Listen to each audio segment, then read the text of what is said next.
Jika Indonesia mempertimbangkan pembelian kapal induk Giuseppe Garibaldi dari Italia, terdapat beberapa aspek penting yang harus dipersiapkan agar kapal induk ini berfungsi optimal dalam jangka panjang. Pertama, ada peremajaan unit yang sangat diperlukan mengingat usia kapal ini yang sudah cukup tua. Giuseppe Garibaldi dibangun pada tahun 1980-an, sehingga retrofit untuk memperbarui sistem navigasi, komunikasi, radar, dan peralatan teknis lainnya adalah keharusan. Peremajaan ini akan memastikan kapal mampu beroperasi dengan baik dan memenuhi standar modern, sehingga kapal dapat diandalkan selama 10 hingga 20 tahun ke depan sebagai aset utama pertahanan maritim Indonesia.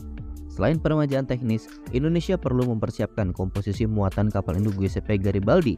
Kapal induk ini mampu mengangkut hingga 16 unit pesawat tempur EV-8B Harrier II yang memiliki kemampuan lepas landas dan mendarat secara vertikal, bersama 2 helikopter anti kapal selam atau anti-submarine warfare. Sebagai alternatif lain, kapal induk ini juga dapat difungsikan sebagai kapal induk helikopter dengan kapasitas sekitar 18 helikopter anti-submarine. Indonesia harus memastikan kesiapan alutsista ini, termasuk jumlah pesawat atau helikopter yang memadai, beserta awak, suku cadang, dan infrastruktur pendukung yang cukup. Keberhasilan operasional Giuseppe Garibaldi juga bergantung pada keberadaan kapal perang pendamping yang dapat melindungi kapal induk dari ancaman laut dan udara.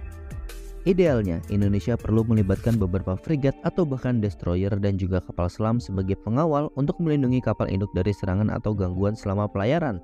Selain itu, kapal pengangkut untuk persediaan logistik seperti makanan, amunisi, dan bahan bakar sangat penting untuk memastikan operasi jarak jauh yang berkelanjutan, terutama dalam patroli atau misi di wilayah yang jauh dari pangkalan utama.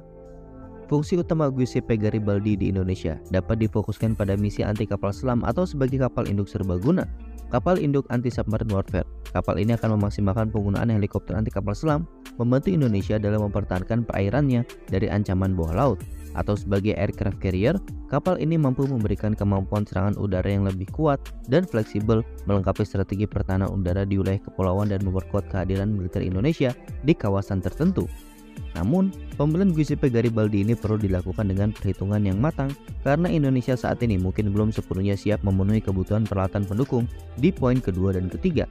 Misalnya Indonesia masih terbatas atau bahkan tidak memiliki pesawat dengan kemampuan STOVL yang dapat beroperasi dari kapal induk dan armada kapal perang pendamping yang tersedia. Keterbatasan ini perlu segera diatasi lebih dahulu untuk memastikan bahwa Giuseppe Garibaldi dapat beroperasi secara efektif dan aman dalam berbagai skenario operasional. Dengan demikian, pembelian kapal induk ini harus disertai dengan strategi jangka panjang untuk mengatasi kekurangan saat ini. Indonesia perlu berinvestasi dalam pengadaan pesawat STOVL atau helikopter anti-submarine warfare atau helikopter angkut yang kompatibel serta memperkuat armada kapal perang pendamping. Dan terakhir, menurut kabar yang beredar adalah kapal ini sudah ditawar Indonesia dengan harga 250 juta US dollar. Nah, bagaimana menurut kalian?